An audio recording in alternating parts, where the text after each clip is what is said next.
Et bonjour à tous, on se retrouve pour une ouverture du ce display de The Hobbit, la nouvelle extension donc sur le lore du Seigneur des Anneaux.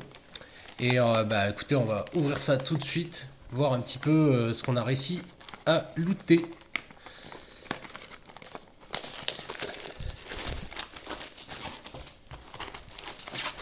Alors, j'ai ouvert à l'envers. Alors déjà, on a un petit box topper, ça fait toujours plaisir.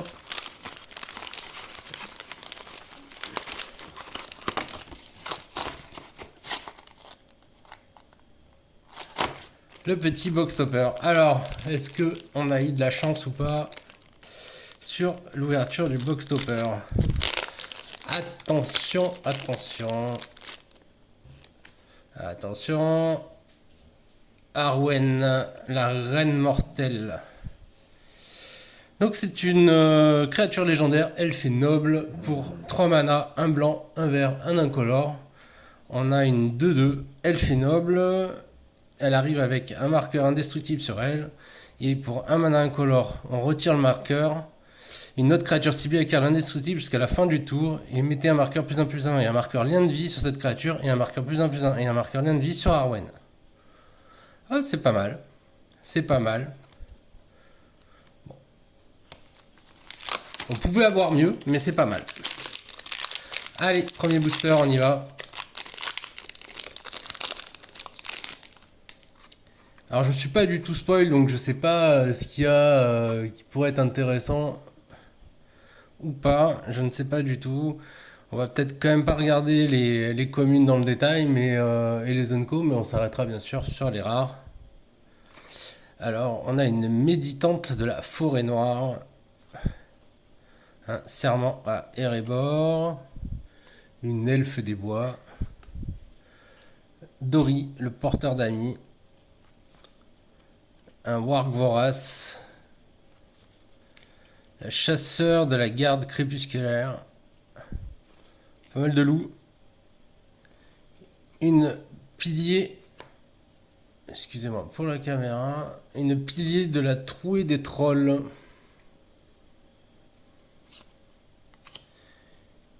Une charge dans la vallée.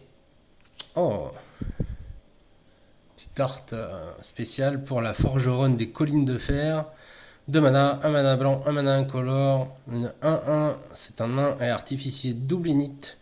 Quand cette créature arrive, crée un jeton d'artefact incolore équipement appelé H avec la créature équipée gagne +1/+0 et un équipement de. Donc ça c'est les Unco. On a un Bilbo, le porteur de chance. Créature légendaire, alphelin et gredin pour 2 mana. On peut le jouer en rituel qui partira en aventure. Donc on échange le contrôle de 2 permanents non terrain ciblés qui partagent un type de carte. Échanger le contrôle de 2 permanents non terrain ciblés qui partagent un type de carte. D'accord. Et Bilbo ne peut pas, sinon, donc c'est une 1-1. Bilbo ne peut pas être bloqué. À chaque fois que Bilbo inflige des blessures de combat à un joueur, piochez une carte, puis défaussez-vous d'une carte. Le chef des wargs. Donc pour 4 mana, 1 mana noir, 1 mana vert, 2 incolores, on a une 3/3, un loup légendaire qui a la menace, qui a la férocité. Donc férocité, à chaque fois que vous attaquez pendant que vous contrôlez une créature de force supérieure ou égale à 4, vous piochez une carte et vous perdez un point de vie. La montagne solitaire, la rare du paquet. Donc c'est un terrain, il arrive engagé à moins que vous ne contrôliez un équipement et pour 5 mana, vous l'engagez, vous créez un jeton de créature 2/2 rouge nain et cette capacité coûte 1 de moins, un incolore de moins à activer pour chaque équipement que vous contrôlez. Ok, donc ça peut ne pas coûter trop cher, mais bon. Deuxième rare, c'est une saga roule roule roule en bleu pour 3 mana. Un bleu, 2 incolores.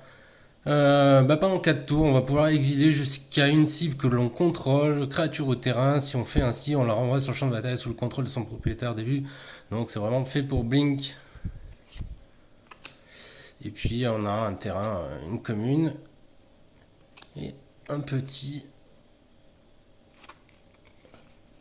token, histoire éternelle. Ok. Ok. Allez, deuxième booster.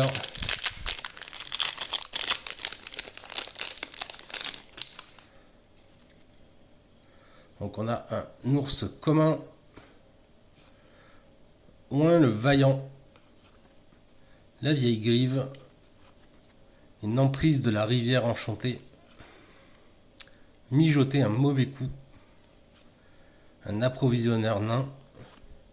Un jeune loup. On a une petite arte alternative, la dernière bataille de Taurine. Taurin, je sais pas comment on dit. Pour 4 mana, on peut choisir un seul. Soit les créatures que l'on contrôle gagnent plus de plus 1 jusqu'à la fin du tour, soit on détruit une cible artefact ou enchantement et on gagne 2 points de vie. Bon, pour 4 mana, c'est quand même très cher.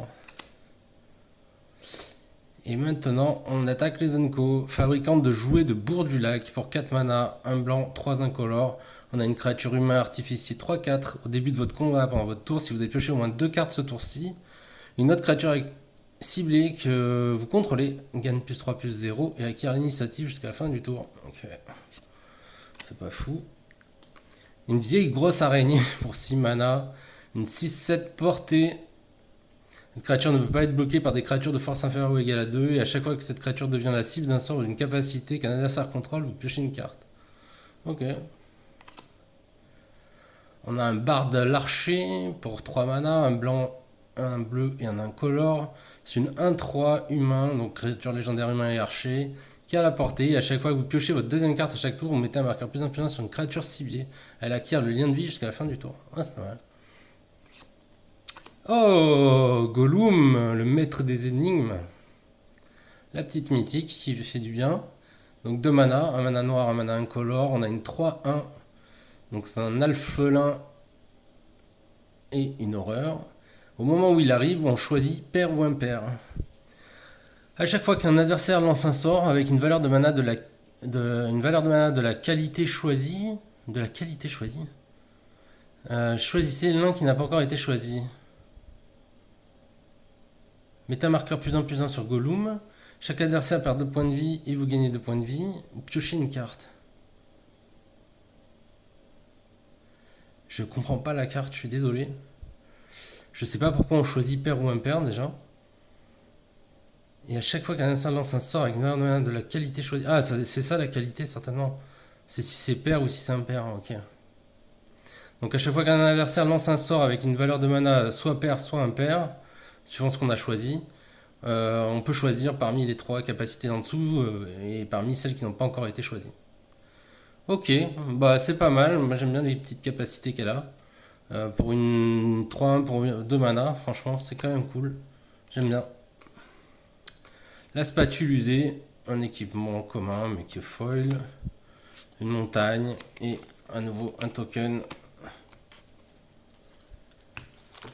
Allez, on va ouvrir le 3e booster.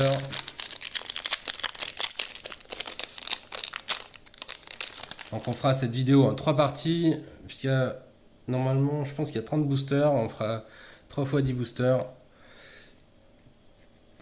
Gollum, furtif silencieux. Les tactiques de Warg. La lance courte piteuse. Les sentinelles du porche. La garnison d'Esgaroth. Encore une vieille grille. Une vieille grille, exactement. Un importun de long lac. Béorn, l'hôte réticent. Et on attaque les Unco avec un maître tisseur des sylves. C'est un elfe et druide pour 2 mana. Un vert, un incolore. C'est une 1-2 qui a vigilance. Et à chaque fois qu'un autre elfe que vous contrôlez arrive, cette créature gagne plus 1 jusqu'à la fin du tour. Ajoutez X, donc vous l'engagez, vous ajoutez X mana d'une seule couleur de votre choix, X étant la force de cette créature. Et on peut ne le faire que pour les lancer des sorts d'elfes ou activer des capacités de source elfe. Ah bah c'est très bien pour les jeux elfes, hein, en tout cas. Célébrer le roi des montagnes pour 4 mana, 1 mana blanc, 3 incolores. C'est un enchantement quand il arrive pour chaque adversaire en exil jusqu'à un permanent non-terrain ciblé que ce joueur contrôle jusqu'à ce que cet enchantement quitte le champ de bataille. Et quand cet enchantement arrive, on recrute, on pioche une carte, on se défausse d'une carte, et si on s'est défaussé d'une carte mon terrain, on crée un jeton. Une saga, fil à Goblinville, pour 3 mana, un noir et 2 incolores. Donc on a pareil, une saga en 4 tours. Son premier tour, un adversaire ciblé révèle sa main, on choisit une carte non terrain, ce joueur se défausse de cette carte. C'est cool. Pour le tour 2, on va amasser des gobelins 1. Et pour le tour 3 et 4, un adversaire ciblé perd un point de vie et vous gagnez un point de vie. Bah, c'est pas mal, elle est assez rentable cette saga, je trouve. Et donc, pour la rare, on a les hobbits, notaires, 5 mana, 2 verts et 3 incolores. On a une 1-1. 1-1 pour 5 mana, ça fait peur.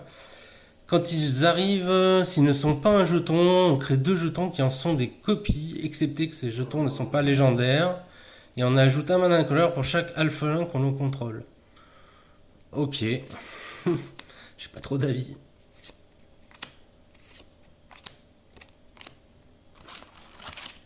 Allez, on passe au 4e booster.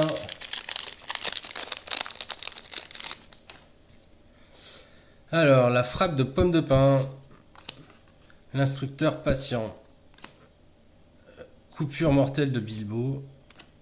Instant de gloire. Emprise de la rivière enchantée. Petit ours.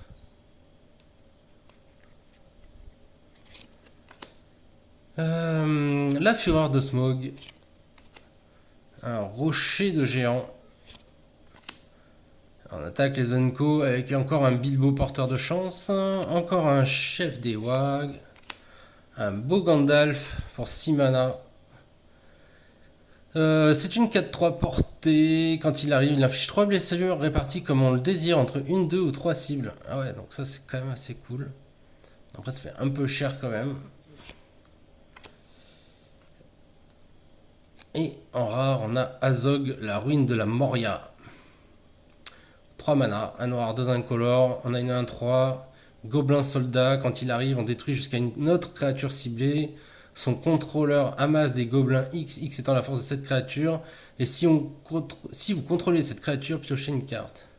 Ok, donc si on le fait sur nous-mêmes. Ok, ouais. Ouvre-voie de la forêt noire. Donc un elfe et ranger. Pour 3 mana, un vert, 2 incolores. Et il a une force et une endurance qui sont égales au nombre de terrains que l'on contrôle. Oh, c'est cool. Et un terrain et un token. Allez, le 5e booster. Qu'est-ce qu'on a? Une frappe de pomme de pin, un instructeur patient, un opportun de long lac, un instant de gloire, une lame courbe grossière, une gardienne des salles, les vaillants des collines de fer, une spatule usée. On attaque les Unco avec un chasseur des neiges. Donc c'est un gobelin ranger pour 3 mana, un rouge, 2 incolores. C'est une 2-3. On peut sacrifier une autre créature ou un autre artefact. Et on va exiler la carte du dessus de la bibliothèque. On peut la jouer jusqu'à la fin de notre prochain tour. Et on ne peut activer cette capacité que pendant notre tour et qu'une seule fois. Sonner des trompettes pour 3 mana, 2 bleus, donc un incolore. C'est un éphémère qui me permet de contrer un sort ciblé. Si la valeur de mana de ce sort est inférieure ou égale à 2, on recrute. Un autre Gollum, cette fois-ci l'abandonner pour 2 mana, un noir, un incolore, une 2-2. Il peut pas bloquer et quand il arrive on exile jusqu'à une carte ciblée depuis le cimetière d'un adversaire. Chaque adversaire perd 2 points de vie. Et pour 2 mana incolore, on sacrifie un artefact ou une créature. On peut renvoyer cette carte depuis notre cimetière dans notre main. Ouais, pas mal. Révéler les lettres lunaires. Donc c'est un enchantement pour 4 mana. Un bleu, 3 incolores. À chaque fois que vous lancez un sort non créature, vous pouvez piocher X cartes. X étant la quantité de mana dépensée pour lancer ce sort. Si vous faites ainsi, défaussez-vous de 2 cartes. D'accord.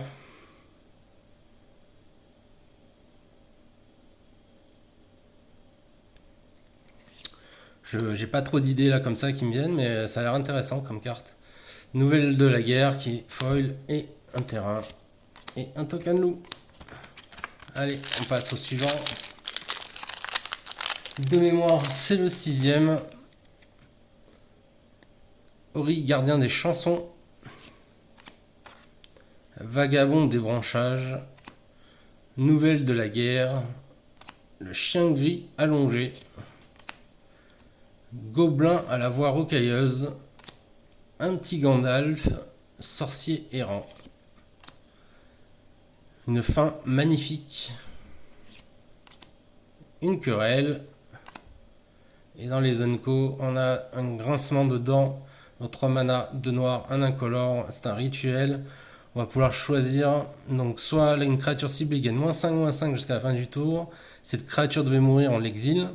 Et les créatures, ou alors on choisit les créatures qu'un joueur ciblé contrôle gagne -1/-1 jusqu'à la fin du tour. Ouais, c'est pas mal, c'est assez polyvalent.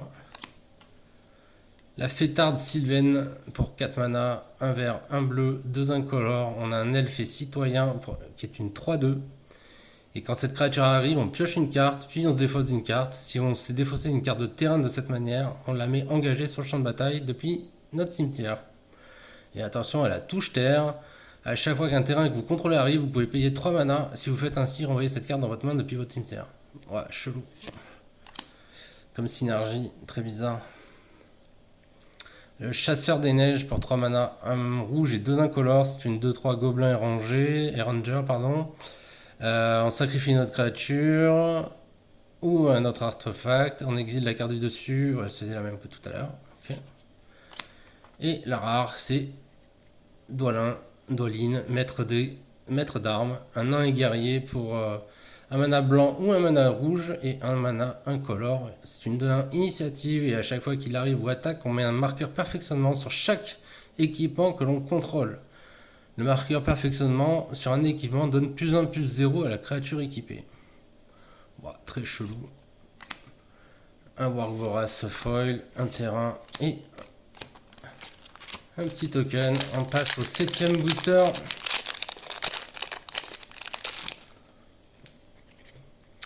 Donc une lance courte piteuse, une spatule usée,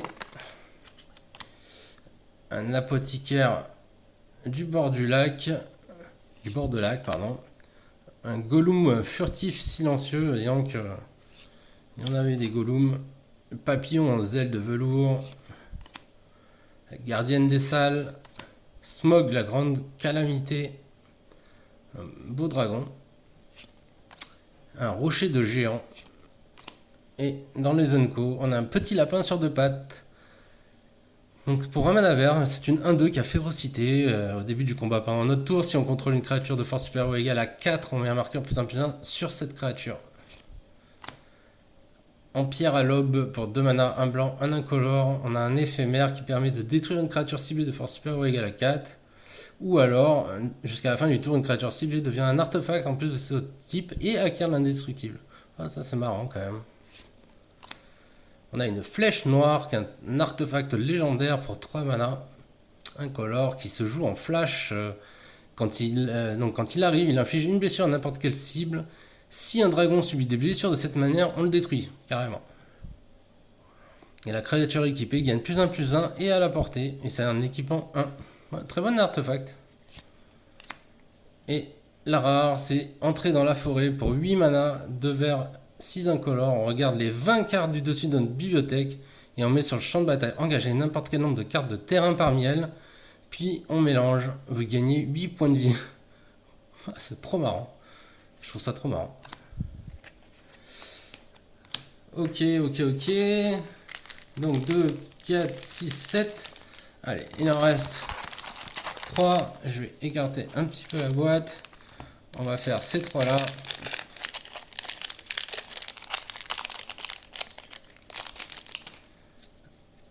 Alors, on attaque avec des adieux difficiles. Une fin magnifique. Une araignée vénéneuse.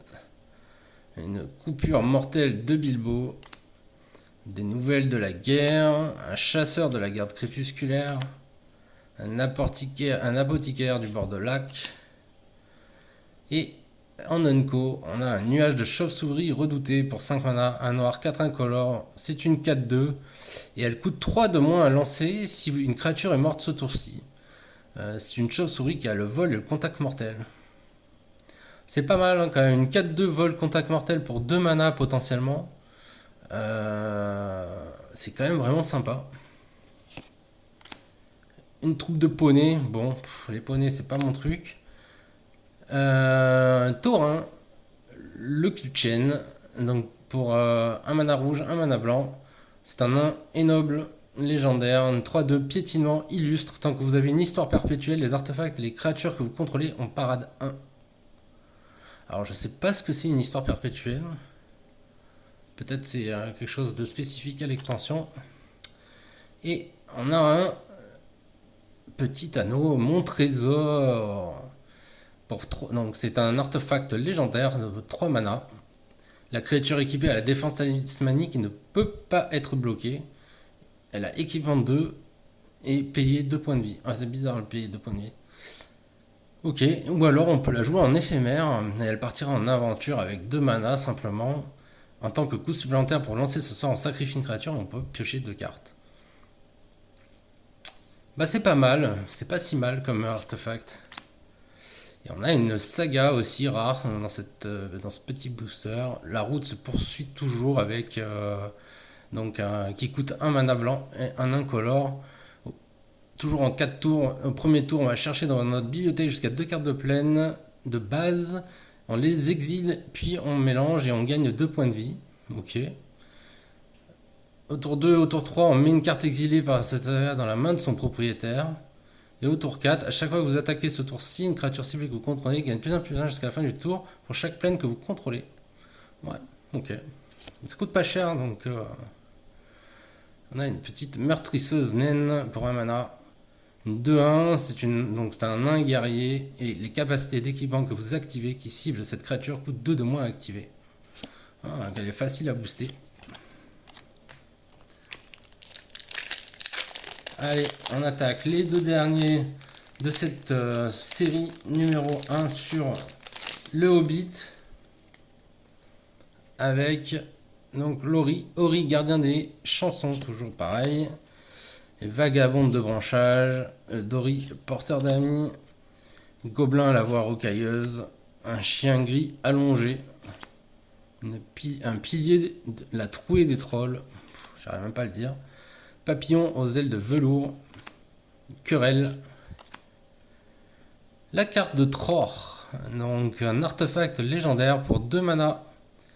Quand la carte de Tror arrive, cherchez dans votre bibliothèque une carte de terrain de base, révélez-la, mettez-la dans votre main, puis mélangez. Ok. Et pour 2 mana, on peut l'engager pour piocher une carte et se défausser d'une carte. Bon, bizarre. Un tapageur ennuyé, un gobelin qui est aussi un barde, hein, c'est pour ça. Donc 2 mana, un rouge, un incolore. À chaque fois que vous lancez un sort non créature, on amasse des gobelins 1. Et elle-même est un 2-2. Ok. Galion, majordome du roi elfe pour 4 mana. Une 4-4. Créature légendaire elfe est conseillée. À chaque fois qu'il attaque, on choisit jusqu'à une autre créature ciblée que l'on contrôle. Sa force et son endurance de base deviennent égales à la force et l'endurance de Galion jusqu'à la fin du tour. Ok, pas mal. Waouh! Ça, c'est du loot, ça. Putain, on aime ça. Ça, c'est cool. 30 d'huile, le roi elfe. Il a toutes les capacités activées de toutes les cartes d'elfe dans votre cimetière. Et à chaque fois qu'un autre elfe légendaire que l'on contrôle arrive, on pioche 2 cartes et on se défausse d'une carte. Et c'est une 5-6. Bon, il coûte quand même 5 mana à sortir, 2 incolores, un noir, un vert et un bleu. Mais bon, voilà, le truc c'est aussi le skin, quoi. On l'a eu dans une version alternative trop recherchée et trop belle. Vraiment, ça fait plaisir. Alors, en tout cas, j'en connais un à qui ça va vraiment faire plaisir. Le serment à Erebor. Et voilà. Allez, le dernier booster de cette série. Un hurlement révérencieux. Smog, la grande calamité. Trou de hobbit. Méditante de la forêt noire. Un warg vorace. Un elfe des bois. Et un opportuniste de Gundabad. C'est pas facile à dire. Une charge dans la vallée. Le retour du roi des montagnes, une saga pour 3 mana, un blanc, 2 incolores. Au premier tour, donc c'est en 3 tours. Au premier tour, on recrute. Au deuxième tour, on renvoie sur le champ de bataille depuis notre cimetière une carte de créature ciblée avec une valeur de mana inférieure ou égale à 3. Et au troisième tour, on met un marqueur +1/+1 sur jusqu'à une créature ciblée. Ok, bon. Heureusement qu'il y a un gros ours. Pour 5 mana, 3 incolores, un noir ou un vert, un noir ou un vert. Une 5/5, portée piétinement, célérité. Voilà, tout ce qu'on veut d'un ours. On a également des marins du bourg du lac pour 6 mana. Une 6/5, vigilance parade 2. Oh là là. En bleu, c'est vraiment bizarre. Et on peut la jouer également en aventure avec un éphémère, partie pêchée. Exilez 2 cibles que vous contrôlez ou terrain, puis renvoyez-les sur le champ de bataille sous le contrôle de votre propriétaire pour 4 mana. Ok, bizarre. Oh, et Radagast de Rosgobel. Donc encore une belle créature légendaire. 2/5 pour 4 mana. 2 verts, 2 incolores. Le premier sort de créature que vous lancez à chaque tour coûte 2 de moins à lancer et peut être lancé comme s'il avait le flash. Donc ça c'est très très fort hein, pour tous les jeux qui auront une base verte. Vu que c'est souvent des jeux avec des créatures, il réduit quand même le coût de mana des créatures, c'est très très fort. Forgeronne des collines de fer, qui est la foil 1/1 pour 2 mana, avec double init, et qui crée un jeton. Équipement. Et voilà pour cette première partie. Bon, j'espère que ça vous a plu. Voici un peu les grosses cartes, hein. Il y a aussi un Gollum que je vais peut-être quand même aller rechercher. Ah, puis il était là. Je crois pas qu'il y avait de mémoire. Après, j'ai peut-être loupé des choses, hein, mais ouais, j'ai pas le souvenir comme ça qu'on ait eu d'autres cartes quand même très très très intéressantes. Voilà, mais là, on a déjà quand même 4 cartes qui sont sympathiques à jouer et notamment cette carte du coup que normalement on peut aussi et qu'on a certainement beaucoup plus de chances d'avoir dans des collectors. L'avoir eu dans ce display, c'est très très cool. Je vous dis à très très bientôt pour la suite des ouvertures. Il nous reste du lourd. À ciao.